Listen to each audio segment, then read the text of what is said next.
আল্লাহ নবী মদিনা থেকে মানুষকে দিনের কথা বলতে লেগেছে, মানুষকে নায়ের কথা বলতে লেগেছে, মানুষকে তাওহীদের কথা বলতে লেগেছে, মানুষকে শিরকের কথা বলতে লেগেছে, মানুষকে প্রেমের ওই কথা বলতে লেগেছে, মানুষকে ভালোবাসবে এই প্রেমের মহব্বতের মানি আল্লাহ মানুষকে ছড়াতে লেগেছে।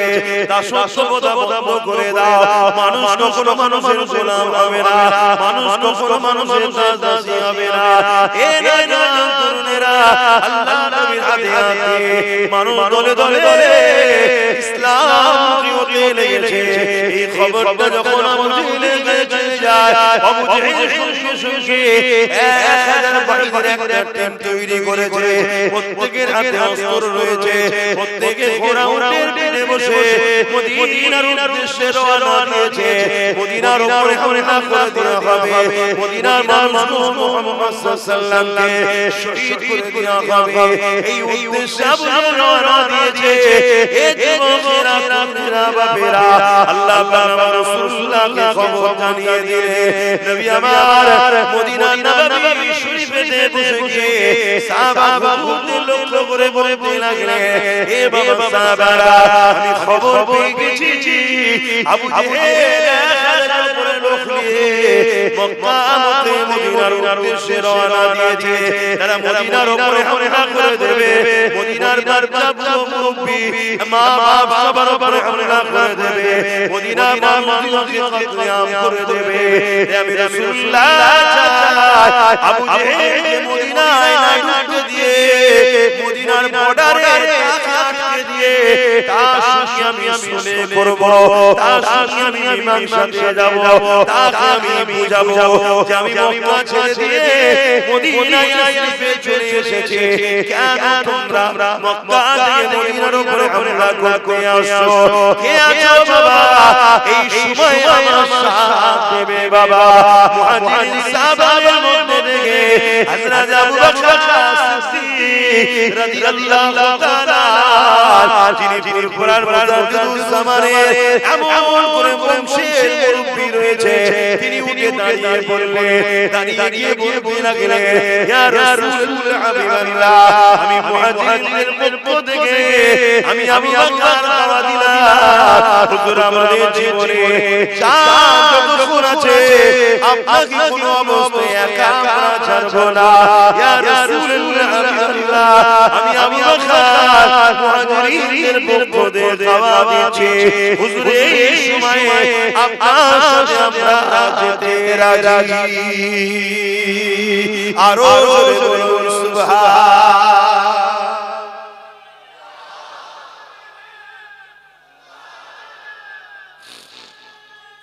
আল্লাহ আল্লাহ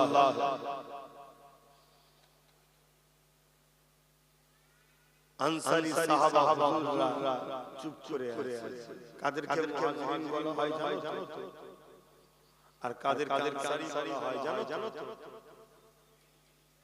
আরে হ্যাঁ, কি নাম বলবো? সবাইকে জিজ্ঞেস করুন, কাদেরকে আনসারী বলা হয় জানো? আর কাদেরকে মুহাজিরিন বলা হয় জানো? হয় হ্যাঁ না কিছু একটা বল।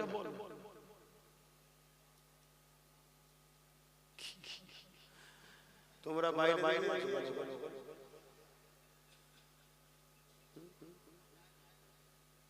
বসবেও নে, শিখবেও নে, তাহলে জানবে তাহলে বলে মুসলমান শেষ হবে। চিটে কেউ রাখে, ধান জমি থেকে কেটে আসে চিটে রাখে, তাকে চিটেকে বাদ দিবার কত রকম পরিকল্পনা করা হয়, ফ্যান দেওয়া হয়, নদী বাতাস দেওয়া হয়, কি চিটে কেউ নেবে, দেখতে ধান কিন্তু তার মধ্যে অরিজিনাল, অর্থাৎ দেখতে মুসলমান, ভেতরে অরিজিনাল ঈমানটা, তাকে আল্লাহ রাখবে। এই চিটে যখন ফেলে যায় আল্লাহ জালিমদের হাতে ক্ষমতায় বসায়, তাদের হাত চিটে সাইজ করবে। আর চিটের সাথে একটা ভালো যায় না যারা চিটের সঙ্গে পীড়িত করছে তারা চিটের শেষ করবে। শুনছেন? আচ্ছা আমি ভালো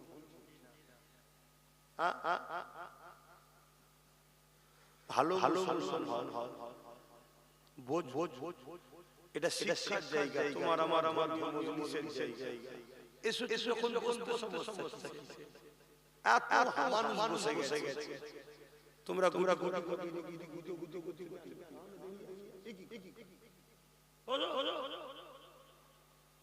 যদি জানতাম আসে আলাদা আলাদা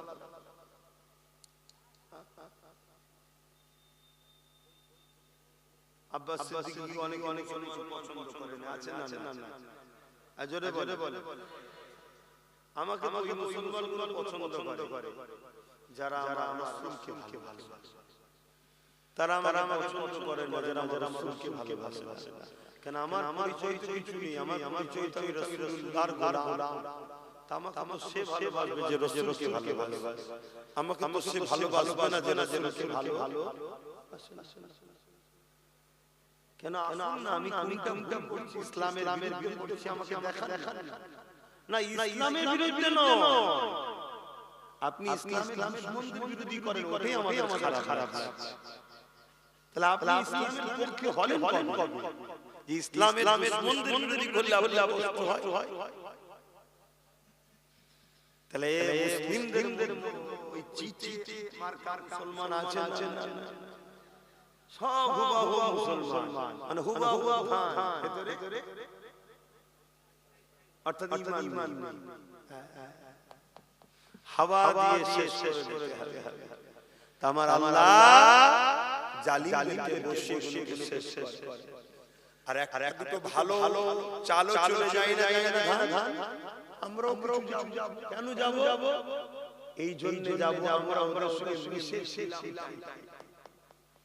ওদের সঙ্গে ভালো মিশে ছিল তো, জোরে হাওয়াতে একটু ভালো যায় না, আমরা মিশে ছিলাম, তাই একদম দুজন যাবে।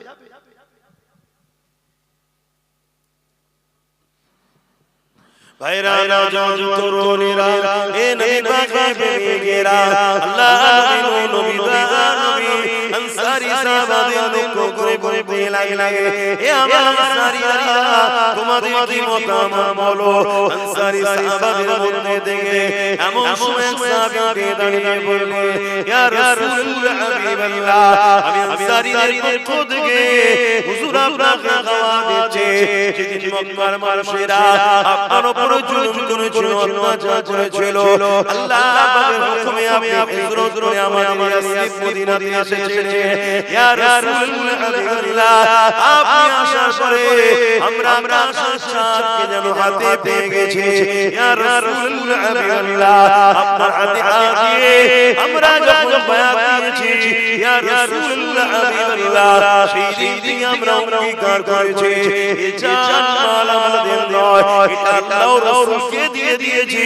ইয়া রাসূল হাবিবাল্লাহ, যেমন খুশি আপনি খরচ করবে। হুজুর আপনি কি বলছেন? আপনি কেন আমাদেরকে জিজ্ঞাসা করছেন? হুজুর হুকুম করে, মানুষকে কেন ভয় করবে?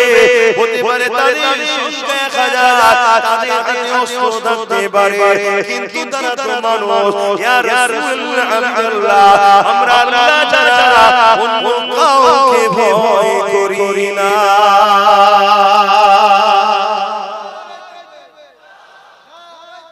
আল্লাহ ইমানদারের বৈশিষ্ট্য দেখছেন। আজকের দিনও লড়াই আগামী দিন হচ্ছে, আরো হবে, আগামী আরো ভয়ানক হবে। জালিমদের হাতে অস্ত্র থাকবে, জালিমদের পাওয়ার বেশি থাকবে, জালিমদের হাতে অনেক ক্ষমতা থাকবে, জালিমরা দিনের দুশমনি করবে। দিনের পক্ষে দাঁড়িয়ে জালিমদের মোকাবেলা আমাদেরকে করতে হবে না? জোরে বলো। কিন্তু তখন যদি বলে হুজুর ওদের হাতে অস্ত্র আছে, ওদের হাতে পাওয়ার আছে, ওদের লোক বেশি, ওদের সংখ্যা বেশি, এটা কি ঈমান হয়? ঈমানদারদের কাজ আল্লাহর জন্য জানকে কুরবান করা। জোরে বলে সুবহানাল্লাহ। বিজয় তো আল্লাহ দেয়, ঈমানদারের কাজ তো বিসমিল্লাহ বলে আগিয়ে যাওয়া। আমার জওয়ানেরা তরুণেরা এ নবী পাকের প্রেমিকেরা আল্লাহ নবী বড় খুশি হয়ে গেলেন নবী আমার দোয়া চাইতে লাগলেন এ রাব্বি আল্লাহ এই সবেরা মুসলমান হয়েছে আমি রাসূলুল্লাহ হিদায়াত জানতে চাইলাম এরা আপনাকে আমাকে এত ভালোবাসে এরা আমার জন্য জীবন কুরবান করতে চায় আজ তোমার আমার দাদা দাদি নানা নানি সবাই মুসলমান কিন্তু দুঃখের বিষয় আজ যদি মুসলমান মসজিদ মাদ্রাসা ওয়াকাফের দুশমনদের বিরুদ্ধে লড়াই না করে তাদেরকে যদি পক্ষপাতিত্ব করে তাহলে বড় বড় খেল বিষয় সইতে হয় সে মুসলমান চিটেওয়ালা মুসলমান তার মধ্যে ঈমান নাই কেন যে মসজিদ মাদ্রাসা দিনের দুশমন হবে আর এই দুশমনকে যে সাপোর্ট করবে তার মধ্যে ঈমান থাকতে পারে না হে যুবকেরা তরুণেরা বাপেরা আল্লাহ নবী নূহ নবী দয়ার নবী কতটা কষ্ট করেছে ইসলামের জন্য কতটা কষ্ট করেছে দ্বীনের জন্য আল্লাহ নবী 313 জন সাহাবাকে নিয়ে এমন করে রওনা দিলে যেতে যেতে বদর রাস্তাতে আবু জেহেল বাহিনীর সঙ্গে দেখা হয়ে যায় আবু জেহেল বাহিনীকে আল্লাহ নবী থামতে বললে তারা থেমে গেল আল্লাহ নবী লড়াই ছাড়া তাদের সঙ্গে চুক্তি করতে চাইলো পরামর্শ করতে চাইলো হে আবু জেহেল আমি মুহাম্মদ রাসূল মক্কা ছেড়ে চলে এসেছি কেন তোমরা আগ বাড়িয়ে মদিনার উপরে জুলুম করতে এসেছো কেন তোমরা এই অত্যাচার করছো আবু জেহেল বলতে লেগেছে মুহাম্মদ রাসূলুল্লাহ দিকে মাত্র 313 জন রয়েছে আর আমার দিকে 1000 উপর সৈন্য রয়েছে আমরা সবাই ঘোড়ার পিঠে আমরা সবাই উটের পিঠে রয়েছি আমাদের হাতে অস্ত্র রয়েছে আর মুহাম্মদ রাসূলুল্লাহ সংখ্যাও যেমন কম তাদের হাত খালি রয়েছে এই সুযোগে মুহাম্মদ রাসূল সহ 304 জনকে যদি মেরে দেওয়া যায় এই আসমানের নিচে জেজের উপরে আল্লাহর পক্ষে বলা থাকবে না হে জানেরা হে জানেরা তোরা জানিস না ইসলাম কি জিনিস আমার রাসূলুল্লাহ এই কথা বলে শুনতে চাইছে না এই সময় আল্লাহর রাসূল নূর নবী দয়ার নবীকে আবু জেহেল বলতে লাগলো হে মুহাম্মদ হয় তোমাকে আমার বলে আসতে হবে নচেত আমাদের কাফেরাই লড়তে হবে দুটো রাস্তা আজকে ভারতের মুসলমানদের জন্য এই অবস্থা হয় ইসলাম ছেড়ে দিতে হবে আর না হয় আমাদেরকে লড়াই তৃতীয় কোনো রাস্তা আমাদের কাছে নাই কি করবে লড়াই করে ইসলাম ছেড়ে দেবে আমি জানতে চাই ঠিক বলছি পারবে কণ্ঠ থেকে আওয়াজ হচ্ছে লড়াই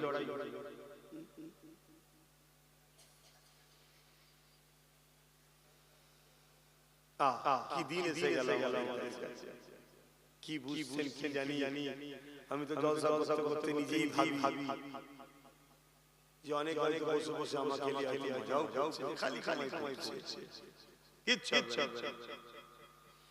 আমার রাসূল পাক সাল্লাল্লাহু আলাইহি হিন্দুস্তানে যা ভবিষ্যৎবাণী করে গেছে তোমরা জানো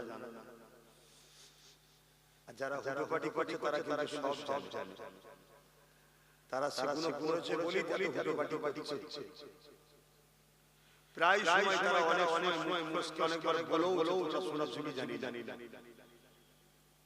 আলহামদুলিল্লাহ আমরা পড়েছি কিন্তু সে সমাজ নিয়ে যাদের কাছে আলোচনাটা সে পরিবেশ নিয়ে সে সমাজ নিয়ে যাদের কাছে আলোচনা তাই করতে পারে আল্লাহ রাসূল সব বলে গেছে যা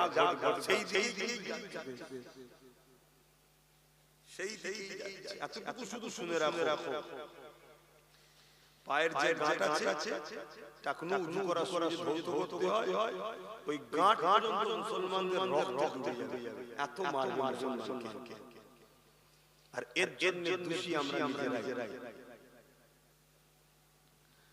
আমরা মুনাফিক চিনতে পারছি না। আর ইসলাম বারবার মুনাফিকদের ঘোষণা দিয়েছে। আমার রাসূল বারবার মুনাফিকদের বলেছে, আমার রাসূল এটাও বলেছে প্রকাশ্য দুশমন ইসলামের যে তার থেকেও অনেক বেশি কঠিন আযাবে আল্লাহ মুনাফিকদের দেবে। এরপরও আমরা মুনাফিক চিনতে পারছি না।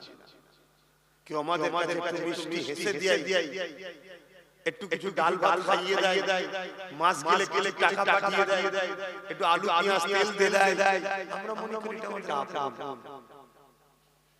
আমরা একবারও ভাবি না যে আমাদেরকে এই আপন সেজে আমাদের ভিতরে যে সুপার পাওয়ারটা আছে, যেটা পরমাণবিক শক্তির থেকেও শক্তি, সেই ঈমানটাকে দাঁড় করছে।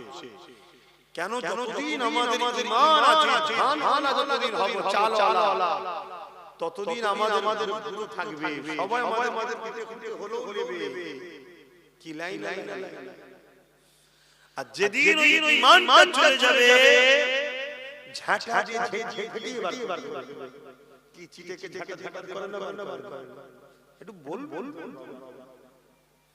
তো এই ধানটা থেকে চালটা ঈমান মুসলমানদের মধ্যে আছে, এটাকে বার করার জন্য অনেকে আমাদেরকে দরদি সেজে আমাদের সাথে আমাদেরকে তোদের আপন, আর আমরা সেই দরদিকে আপন মনে করে তার সাথ দিচ্ছি, তাকে সহযোগিতা করছি, তার হয়ে নিজের কওমের ভাইকে গাল দিচ্ছি, তার হয়ে বংশের আওলাদদের ছোট ছোট কথা বলছি, তার হয়ে নিজের ভাইয়ের নামে কেস করছি, তার হয়ে নিজের ঘরের নিজের ভাইয়ের ঘর ভাঙছি, তার হয়ে নিজের কওমের বেটিদের নামে অত্যাচার করছি, তার হয়ে নিজের কওমের বেটিদেরকে উলঙ্গ করে দিচ্ছি, সব করছি তার হয়ে। অথচ সে ভেতরে আমাদের শরীরের পাওয়া ঈমানটাকে বার করছে, হারাম খাদ্য খাইয়ে, ভুল রাস্তায় গিয়ে আমাদেরকে গানে যাত্রা ফাংশনে খেলা মেলায় গিয়ে আমাদের ঈমানকে দুর্বল করে প্রকাশ্য দুশমনের সামনে আমাদেরকে আস্তে আস্তে দিয়ে দিয়েছে। কি গো করছেন না? উদাহরণ একটা বলি, এটা উদাহরণ বলি। আপন সেজে দরদি হয়ে বলল ওয়াকাব আমি থাকতে কিছু হবে না, বলেছিল না? লাস্টে সেই ওয়াকাবটার আইনটা মেনে এই হচ্ছে বন্ধু সেজে মুনাফিক, আর প্রকাশ্য দুশমনকে ওই যে মাথায় বসে। ঠিক আমাদের ডুবালো এরকম হাজারো দিক দিয়ে আমাদেরকে করছে, কিন্তু আমরা আর আমার যখন নবী বংশের আওলাদ আপনাদেরকে বুঝাবে যে ভাই এই লড়াই শুধু আমার ছেলে তোমার ছেলে চাচা বাকরি নয়, এই লড়াই তোমার আমার বাচ্চা মুসলিম মাদ্রাসা ইসলাম পাবে। তোমরা ভাবছো এত খুশি, তোমরা তো জানো না স্পেনের ইতিহাসে স্পেনে 800 বছর আমরা রাজত্ব করেছিলাম। আজকের দিনে স্পেনে যাও, যত বড় বড় অফিস আদালত সিনেমা হল যারা হল দেখবে, ওগুলো একচুয়ালি নাই মাদ্রাসা, সব দখল হয়ে সেগুলো সব ওই সিনেমা হল অফিস আদালত করে দিয়েছে, আর মুসলমানকে গণহত্যা করে মেরেছে। এই যে পয়লা এপ্রিল বলে না, মানে বোকা বানানোর দিন কি বলে? পয়লা বলবেন তো, পয়লা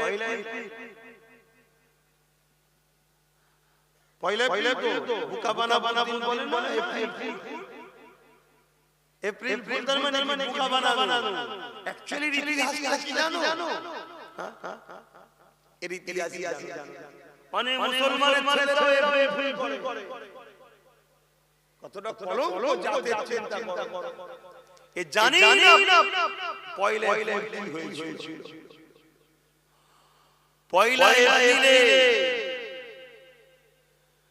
স্পেনে কয়েক লক্ষ একদিনেতে কয়েক লক্ষ নারী, শিশু, মুরব্বি, যুবক সবাইকে হত্যা হয়েছিল বোকা বানিয়ে। স্পেনের রানী বলেছিল যারা বাঁচতে চাও মসজিদের মধ্যে ঢুকে যাও, আর নারী পুরুষরা এই নারী আসিরা জাহাজে যাও, বাইরে চলে যাও। মুসলমানরা ভাবতাই মসজিদে ঢুকে গেল, মসজিদের তালা লাগিয়ে দেওয়া হলো। আর যারা জাহাজে উঠেছিল জাহাজ আগে থেকে তো ছিদ্র করা ছিল। হাজার শয়ে জাহাজে হাজার বাচ্চা নদীতে ডুবে এক মুহূর্তের মধ্যে তাদের চিৎকার চেঁচামেচি লাখো মুসলমান হয়ে গেল। ওদিকে মসজিদের মধ্যে যারা ছিল তাদেরকে আগুন দিয়ে মধ্যে পুরানো হয়েছিল। এই পয়লা এপ্রিল, এই যে বোকা বানিয়ে মুসলমানকে মেরেছে এটা হলো এপ্রিল ফুল। আমাদের মতাও আমাদেরকে বোকা বানিয়ে মারছে, এপ্রিল ফুলি বানাচ্ছে। কথা বুঝে আসছে? কিন্তু আমার মাই চলবে না। আমার কওমের একটা অংশ এখনো লিখছে কি তারা এখনো সমালোচনা করছে, আছে না? তাহলে কি বলা না কে লেবে না ও আশা করে আমি বলছি না। আমি বলছি আমার আল্লাহকে শুকর জন্য, আল্লাহ আমি বলছি ও প্রকাশ শুনো, কেন্দ্র সরকার মোদি আমাদের প্রকাশ্য কি বলে দুশমন। আমরা চিনি যে দুশমন আমাদের, তাই তো নাকি অমিত শাহ বন্ধু নাকি? হ্যাঁ দুশমন সন্দেহ আছে তুই বসি তখন বস দেখি জিজ্ঞেস রাত করে হ্যাঁ বস তাহলে প্রকাশ্য দুশমন আমরা। কিন্তু এইটাকে আমরা দুশমন মনে করেছিলাম? বলুন একটা সময় তো আমিও আপন মনে করেছিলাম, কিন্তু আমি আগে বুঝতে পেরেছি আপনারা দেরি করেছেন। কিন্তু ভুল হয়েছে বলুন, ভুল হয়েছে তো। ভুলটা কারা করেছে? আমরা। এই ভুলের আশ্রিত কাদেরকে করতে হবে? তবে আল্লাহ সাহায্য পাবেন। জাল্লাহ আমরা বলছি আমরাই এই মুশরিককে দূর হাঁটাবো ইনশাআল্লাহ। আল্লাহ আরে আমরা সহজে পাওয়ার জন্য এতটা গুরুত্ব আমাদের নাই। ওই সময় বদরের জমিনে আল্লাহ রাসূলকে যখন দুটো কথা বললো, নবী সাহাবাদেরকে বলতে লাগলেন, এ সাহাবারা এদের প্রথম নম্বর কথা তো কোনোভাবে মেনে নেওয়া যাবে না। কারণ এরা অন্যায় করে, এরা তাওহীদের বিরুদ্ধে, এরা শিরক করে, এরা জুলুম করে, অন্যায় করে, এরা অত্যাচার করে। দ্বিতীয় নম্বর কথাটা হলো এরা মোকাবেলা করার যখন আমাদেরকে তাহলে পিছে দাঁড়াতে হবে। এ বাবা সাহাবারা তোমরা বাবা তাদের রেডি হয়ে যাও। সাহাবারা বলতে লাগলেন, ইয়া রাসূলুল্লাহ আমাদের হাত খালি, ওদের হাতে অস্ত্র রয়েছে। আল্লাহ নবী বললেন, বাবা সাহাবারা খাজুরের ডালে বিসমিল্লাহ বলে উঠিয়ে না। হকের যদি থাকো বিসমিল্লাহ বলে আগিয়ে যাও। তাতে যদি আল্লাহ তোমার ওই মৃত্যু রাখে, আমার যদি রাখে হবে। কিন্তু আল্লাহ পক্ষে ছিলাম, পক্ষে ছিলাম, এটা প্রমাণ দিতে পারবে। এনে জানেনা এমন বিপক্ষে প্রেমিকেরা আল্লাহ নবী সাহাবা খাজুরের ডালে গেলেন। আল্লাহ নবী কাতারকে দেখতে লেগেছে, যুদ্ধের রণকৌশল নবী আমার সাজিয়ে তৈরি করছে। ঠিক এমন সময় ওই কাতারের মধ্যে দুটো ছোট ছোট বাচ্চাকে দেখতে পায়, এক ভাই নামাজ আর এক ভাই নামাজ। এই দুই ভাই যখন মদিনা জমিনেতে নববী শরীফের দিকে গেল, গিয়ে দেখতে লেগেছে আল্লাহ নবীর মদিনা নববী শরীফে মুরব্বি সাহাবারা রয়েছে, যুবক সাহাবারা নাই, আল্লাহ নবী নাই। এই দুই বাচ্চা ঘরে এসে বলতে লেগেছে, আম্মা জান, আজকে মদিনা নববী শরীফে আল্লাহ রাসূলকে দেখতে পাচ্ছি না, রাসূলুল্লাহ সাহাবাদেরকে দেখতে পাচ্ছি না। ওই সময় মা বলেছিল, এ বাবা ছেলে, মক্কা সন্ত্রাস আবু জেহেল আমার রাসূলুল্লাহ হামলা করবে, মদিনার উপরে হামলা করবে বলে রওনা দিয়েছিল। এই খবরটা পেয়ে আল্লাহ নবী তাদেরকে মদিনায় আসার আগে রুখার জন্য আগিয়ে গেছে। মদিনায় যাইতে গিয়ে তারা হামলা না করে দেয়, মদিনার নারী শিশু মুরব্বিদের হত্যা না করে ফেলে, তাদের উপরে আঘাত দিয়ে ফেলে। এই জন্য রাসূলুল্লাহ আগিয়ে গেছে। এই কথাটা শুনে ওই বাচ্চাগুলো বলতে লেগেছে, আম্মা জান, আমাদেরকে দুটো ছোট ছোট ছুরি হবে, কি করবে বাবা? ওই আবু জেহেল আমার রাসূলুল্লাহকে অনেক ধরে কষ্ট দিচ্ছে, আম্মা জান ছোট ছোট ছুরি দেয়, যেটা খেয়ে আমরা আমার রাসূলুল্লাহ দুশমনের বিরুদ্ধে লড়াই করব। মা শুনে খুশি হয়ে গিয়ে আল্লাহ শুকরিয়া আদায় করতে লেগেছে। দুটো ছোট ছোট ছুরি বার করে দিয়ে ওই বাচ্চারা তুলে দিলে, যাও বাবা, আল্লাহ রাসূলের দুশমনের মোকাবেলা করো। আর আজকের মায়েরা বলছে, না বাবা, ওদিকে যাস না, যেখান থেকে আমি ভিক্ষা পাই সেদিকেই থাক বাবা। এমন কিছু মা আছে, তো ওই মায়ের ছেলে ওই মাকে জুলুম করবে, কথা বলে কেন? ও মা ছেলেকে রাসূল চিনাই নাই, হক চিনাই নাই, ইসলামের দুশমন চিনাই। তবে আলহামদুলিল্লাহ, যে মা তার সন্তানকে রাসূল চিনাবে, আল্লাহ চিনাবে, সেই সন্তানকে আল্লাহ এমন তৈরি করবে, এই মায়ের পায়ের তলাতেই জান্নাত, মায়ের পায়ের তলাতেই থাকবে। জোরে জোরে সুবহানাল্লাহ।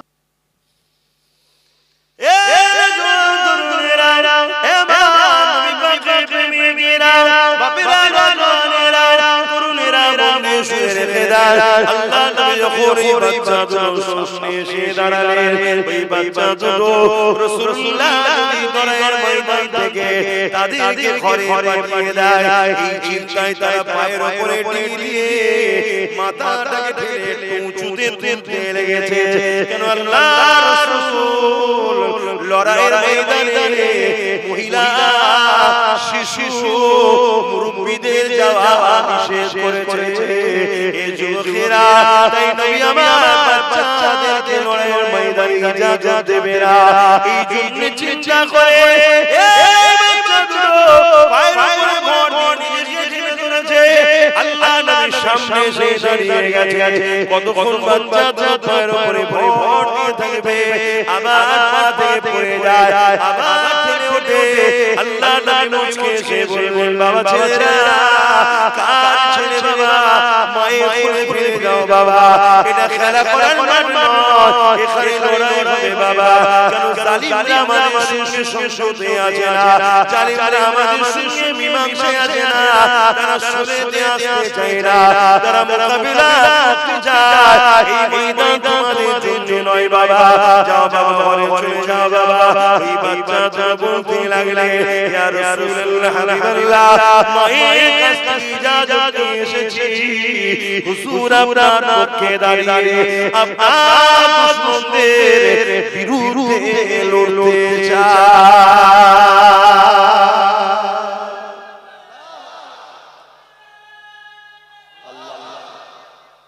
আজকে রাসূলের দিনে দুশমন আছে না? জোরে বলে। আজকে সেই নবীর ঘরের ছেলে যদি জানতে চায় যে আমার সাথে সাথী ঐক্য হয়ে নবীর দিনের দুশমনদের বিরুদ্ধে কারা লড়তে রাজি আছে, হাত হাতে সাক্ষী নবিয়ানা মাহফিলে বসে হাতে হাত লম্বা করে হাতে হাতে রাখবেন। একটু ডায়ে বায়ে দেখেন, কেউ হাত হাতে কেউ নেই। না দেখুন দেখা দেখা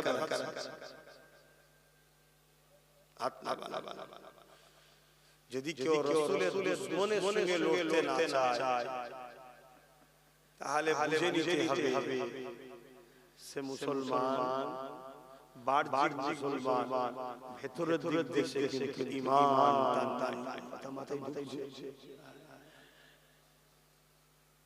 আজকে বড় বড় খুতো দুশমন আমার কথাই উঠলো কি করে? আমাদেরই ঘরের গাদ্দার জন্য না, আমার ঘরের রাস্তা, আমার ঘরে খবর পেলো কি করে? আজকে 18 ডিসেম্বর, তাই তো নাকি? গতকাল 17 ডিসেম্বর মনে আছে? দাদা হুজুরের দরবারে আমার বাড়িতে এই রাজ্য সরকারের প্রশাসন রাত গিয়ে হামলা চালিয়েছিল। তখন কি আমার কোনো রাজনৈতিক দলে ছিল?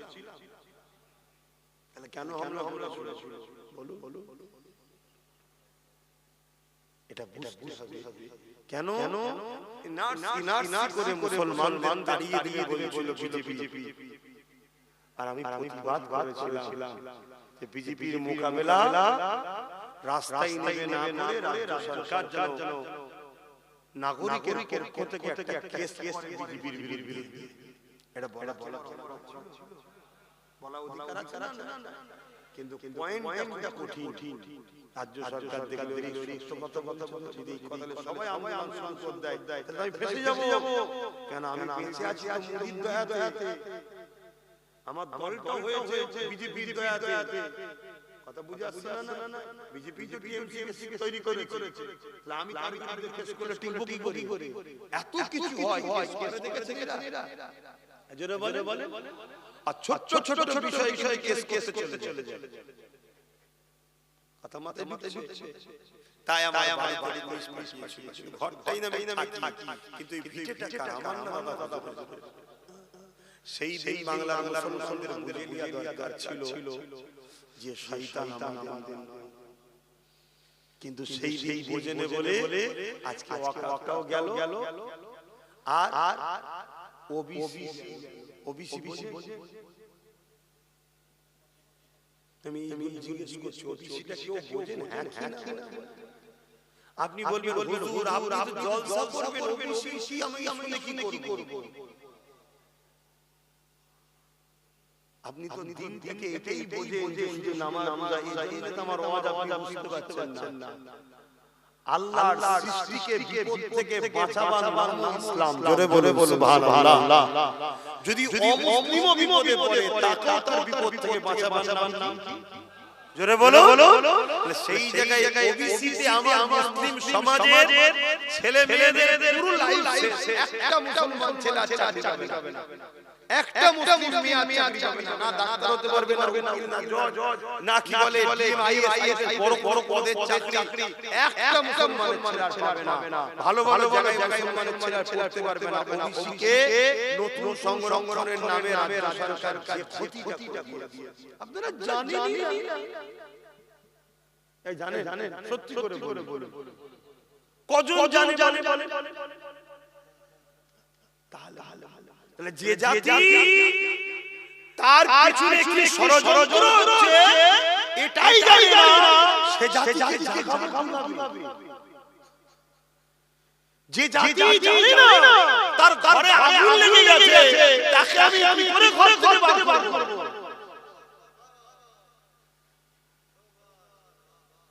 আগে তো জানতে হবে যে আপনার পিছনে কি ষড়যন্ত্র চলছে। উত্তরপ্রদেশ, গুজরাটে মুসলমানদের ঘরগুলোকে ভেঙে দেওয়া হচ্ছে, তাদেরকে বুলডোজার দিয়ে তাদের ঘর ভেঙে দেওয়া হচ্ছে, তাদেরকে মেরে ফেলা হচ্ছে, তাদেরকে তাড়িয়ে দেওয়া হচ্ছে। এটা উত্তরপ্রদেশে হচ্ছে, আসামে হচ্ছে, গুজরাটে হচ্ছে, বিশিষ্ট এলাকায় হচ্ছে। আর আমার রাজ্যের সিস্টেমটা আলাদা। কি এখানে প্রয়োজনে একদম আমাদেরকে শেষ করে দেওয়া হচ্ছে।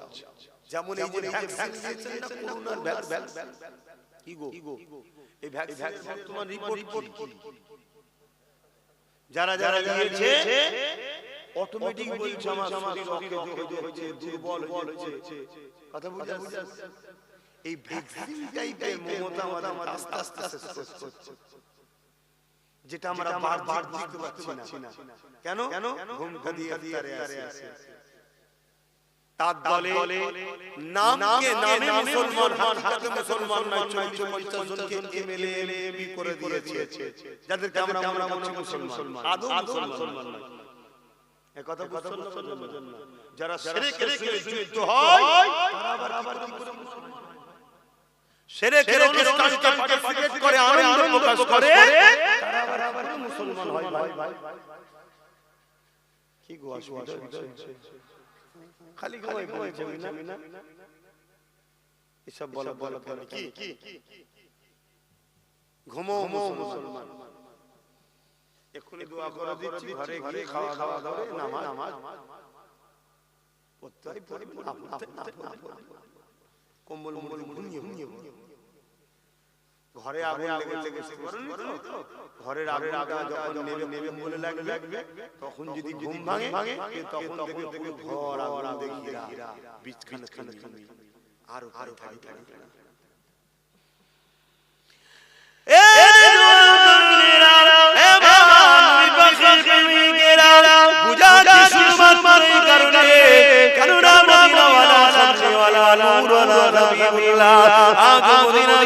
তোমার আমার জন্য কাঁদছে সেই নবীর পাকের উম্মত তুমিও, সেই নবীর পাকের উম্মত আমিও। এই উম্মত উম্মতের সম্পর্ক রয়েছে, তাই আমাদেরকে বুঝাতে দিয়েছে কেন রাসূলুল্লাহ আমাদেরকে বড় মহব্বত করে। সেই নবীর মহব্বতের উম্মতকে বাঁচাবার চেষ্টা করতেছি, যাতে করে রাসূলুল্লাহ কিয়ামতের দিনে আমার উপরে রাজি খুশি হয়ে যায়। হে নবীর উম্মতেরা জাগো জাগো জাগো, এখনো ঘুমিয়ে থেকো না গো। আল্লাহ নবী জানিয়ে দিলেন, হে আমার উম্মতিরা, আমি রাসূলুল্লাহ আমাকে যারা মানো, কিয়ামতের শেষ দিন পর্যন্ত তোমরা কুরাইশের বংশের ছেলেদের ঝান্ডার নিচে থাকবে, কুরাইশের নেতৃত্ব মানবে। হে যুবকেরা তরুণেরা, দাবির কিল্লা কুরাইশ সন্তান ধরেছে, সমাজের মুজাহিদ করেছে, তার নেতৃত্ব তোমার আমার বাপ দাদু এখন সবাই মেনে চলছে। সেই বংশের আওলাদ হিসাবে আজ তোমাদেরকে ডাকি, আসো ঐক্যবদ্ধ হই, ক্ষমতা অর্জন করি। যে রাস্তায় তারা আমার মসজিদকে মিটাচ্ছে, যে রাস্তায় তারা আমার মাদ্রাসাকে মিটাচ্ছে, যে রাস্তায় তারা আমার আকাবকে নিয়েছে, ওই রাস্তা দিয়ে হেঁটে গিয়ে বাবা তৈরি করে আমাদের আকাবকে ফিরিয়ে নেব। পাশাপাশি আমাদের চাওয়া প্রয়োজন যা আছে আল্লাহ পাকের দয়াতেও সেটাও ইনশাআল্লাহ মিটে যাবে। আর যদি তা না করে ঘুমিয়ে থাকে, চাই আদায় করো, সময় কিন্তু বড় সংক্ষেপ, আফসোস করতে হবে। বিগত দিন যা বলেছিলাম আজকে তাই ঘটছে, আজকে যা বলছি কাল ঘটে যাবে ইনশাআল্লাহ। আসেন আমার রাসূলুল্লাহর দাদা বলছিলাম, ওই বাচ্চাগুলোকে বারবার বোঝাতে লেগেছে, হে বাবা ছেলে মায়ের কাছে ফিরে যাও বাবা।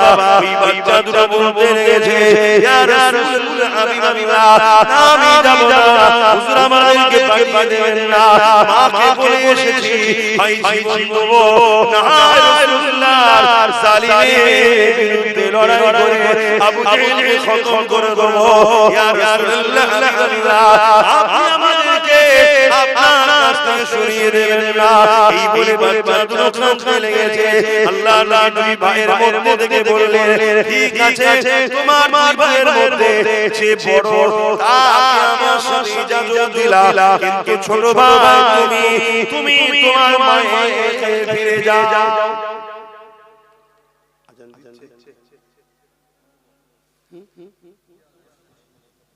আচ্ছা মহল্লা মহল্লাটা হলে বলবেন, কথা বুঝে আসছে কেন? এখন লাউদিকের আজান হয়, এইজন্য মহল্লার হক আদায় করতে হবে। তাহলে একটা কি এক বড় ভাইকে বললো, আপনি যান, আপনি আমাদের সাথে থাকেন, ইজাজত রাসূল বাবা তুমি আমাদের সাথে থাকো। যখন এখন এত করছো, আর তার মধ্যে থেকে দেখলেন না মুজি ভাই ছোট ছিল থাকে, রাসূল বললেন তুমি বাবা মায়ের কাছে যাও। ছোটটাই কথা কান্না শুরু করেছে। ভাবো কাঁদছি। আর আজকে যদি আমরা হকের পক্ষে থাকার জন্য ঢেলে ঢেলে আমরা কান্না করি আর তাদেরকে লড়াই ময়দান সরিয়ে দেওয়া হচ্ছে যে আমরা জীবন বন্ধ ইসলামের জন্য কি তাদের ঈমানের দেশ ছিল কি তাদের ঈমানের পাওয়ার ছিল আল্লাহ আমাকে হিদায়াত করেন বলুন আমিন আল্লাহ আমাদেরকে হিদায়াত করে বলুন আমিন ভাইরা নওজওয়ানেরা তরুণেরা এ নবী পাকের প্রেমিকেরা ওই সময় ছোট ভাই ভাই লাগলে ইয়া রাসূলুল্লাহ ইয়া হাবিবাল্লাহ লড়াইয়ের ময়দানে বড় ছোট ব্যাপার নয় লড়াইয়ের ময়দানে ক্ষমতার ব্যাপার রয়েছে ইয়া রাসূলুল্লাহ হাবিবাল্লাহ আমাকে বড় হতে পারে আমার ক্ষমতা ওর থেকে বেশি হুজুর আপনি আমাকে কুস্তি লাগিয়ে দেখো আমি ওকে পরাজিত করে দেব আল্লাহ নবী সবটাই বুঝতে পারলে রাসূল বললেন সাহাবারা দেখো আল্লাহকে কতটা ভালোবাসে বাচ্চা দেখো বাবা এই বাচ্চা রাসূলকে কতটা ভালোবাসে এই যুবকেরা আল্লাহ নবী সাহাবাদেরকে ডাকলেন তাদের মধ্যে কুস্তির প্রতিযোগিতা শুরু হলো কিন্তু কুস্তির প্রতিযোগিতার আগে ছোট ভাই বড় ভাইয়ের কানে বলে দিল ভাই আপনি তো বড় আপনি তো জিতে যাবেন ক্ষমতা আপনার বেশি কেন আপনি জান্নাতে যাবার রাস্তা আটকে দিয়েছে ভাই আমাকে একটু জিদা সুযোগ না দেন এই কথা হয়ে গেল আল্লাহ নবী সবই দেখছে মুস্কি হাসি হুজুর তো সবই জানে এই যুবকেরা তরুণেরা ছোট ভাই বড় ভাইয়ের গায়ে হালকা করে টাচ করলো বড় ভাই জমিনে পড়ে গেল ছোট ভাই তার বুকের উপরে বসে পড়লো পরে তার রাসূলুল্লাহকে বলতে লেগেছে ইয়া রাসূলুল্লাহ হাবিবা দেখে হুজুর আমি জিতে গেছি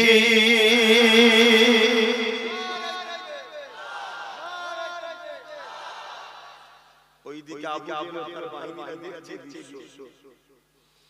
যুদ্ধ কি করবে যুদ্ধ করার আগে কি হারবে না যে জাতি মরার জন্য কম্পিটিশন করে সে জাতিকে পৃথিবীর কোন শক্তি হারাতে পারে আর যে জাতি বাঁচার জন্য জালিমের পিছনে লুকোয় ইসলাম বিদ্বেষীর পিছনে লুকোয় সে জাতিকে তো সবাই মারবে ভাই আজকে আমরা মূল স্রোত থেকে সরে গেছি তাই রাসূল বললেন এক সময় আমার উম্মত প্রচুর মার খাবে সাহাবারা বলেছিল হুজুর আমার ভাইদের কি সংখ্যা কম হবে রাসূল বললেন না সংখ্যা অনেক হবে কিন্তু তারা মুমিনকে ভয় করবে আল্লাহকে ভয় করা ছেড়ে বলুন আজ আমরা জালিম শাসকের সামনে কথা বলতে গেলে আমাদের ভাই কি করব কেস হয়ে যাবে কাজ বন্ধ করে দেবে ভাই মারবে এই ভয় আছে আমরা দুনিয়াকে ভয় করি আল্লাহকে ভয় ছড়া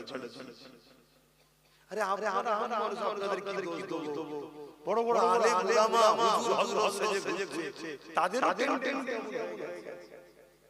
চিন্তাধারা এমন হয়ে গেছে না এই মুহূর্তে যত আলেম উলামা যত আছে সবাই যদি একসাথে তলায় এসে এই মুহূর্তে একটাই কথা আওয়াজ করে ওয়াকাফের দুশমন যারা আমাদের দুশমন তারা ওয়াকাফের বন্ধু যারা আমাদের বন্ধু তারা আমরা ছাড়া কোনো বেটা বাংলাদেশ ক্ষমতায় থাকতে পারবে না তাহলে এই মুহূর্তে আমাদের দাবি সবাইকে মানতে হবে না কিন্তু আমাদের খেয়াল আছে হ্যাঁ গুটি গালে উলামা পীর জাদা কথা বলছে কিন্তু সেটা কি করতে তাহলে কি বলা বন্দি নাকি না কেউ যদি নাও বলে তাও বলতে হবে কেউ যদি সাথ না দেয় তোমাকে হকের থাকতে হবে যদি তুমি আল্লাহ ও রাসূলকে ভালোবাসো অসুবিধা হচ্ছে ঠান্ডায় দরুদ শরীফ আল্লাহুম্মা সাল্লি আলা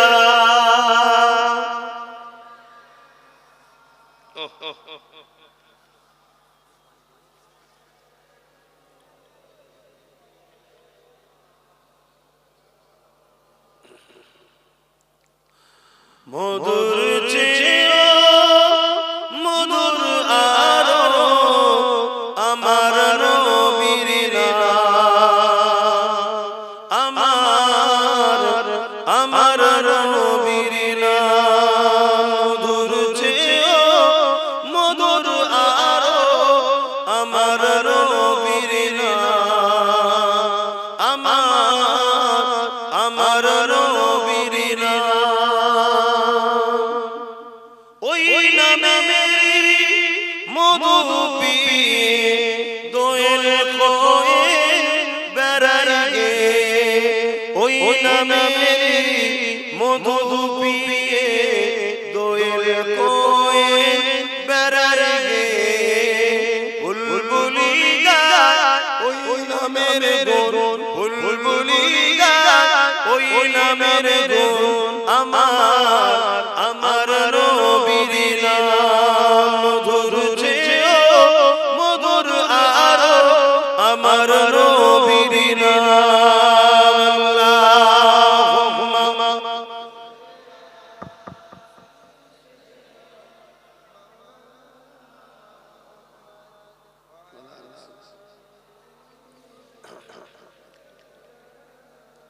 ভাইরা কি কথা বলবো না শেষ করতে দেবো অসুবিধা হচ্ছে না তো ভালো লাগছে না তো কেন আপনাদের উপরে তো একেবারে কিছু তবে আল্লাহ নিয়ামত আছে কথা ছাওয়া তারপর এটা নিয়ে হরে পুরো খোলা আমার চারিদিকে একটা ঠান্ডা ভাব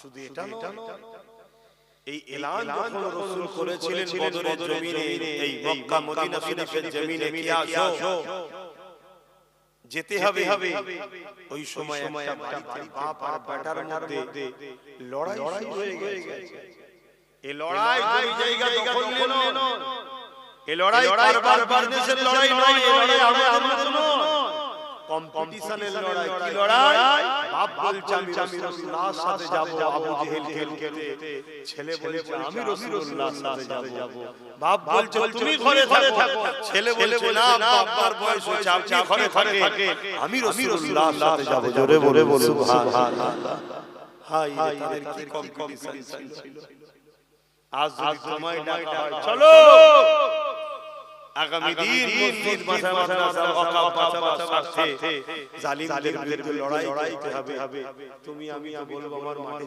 চাষ আমার বাজারে চলে যেতে হবে আমার হাতের কাজ আছে দোকান খুলতে হবে কি বল হায় হায় এত সহজ এটাও করতে হবে কিন্তু কখনো যদি তোমার প্রয়োজন হয় দিনের স্বার্থে তোমার জীবনকে দিতে সেদিন তোমাকে দুনিয়ার তাকালে হবে না যত গাড়ি বাড়ি জমি জায়গা আহা পরিবার স্ত্রী বাচ্চা সন্তান সব রেখে দিয়ে চলে যাব হবে না তোমার যদি মরণ থাকে তবে তো মরবে না হাজারো লড়াই ময়দান থেকে তুমি বিজয় হয়েই ফিরবে জোরে বলে সুবহানাল্লাহ হযরত সালাউদ্দিন আইয়ুবী 125টা লড়াই করেছে প্রত্যেকটা লড়াই বিজয় লাভ করেছে আর উনি প্রত্যেকটা লড়াই যাওয়ার আগে আল্লাহর কাছে দোয়া করতেন যে আল্লাহ আমি যেন শহীদ হই কিন্তু একটা 125টা লড়াইতে সব লড়াই বিজয় লাভ করে শহীদ হই জোরে বলে সুবহানাল্লাহ আবার লড়াই কেমন লড়াই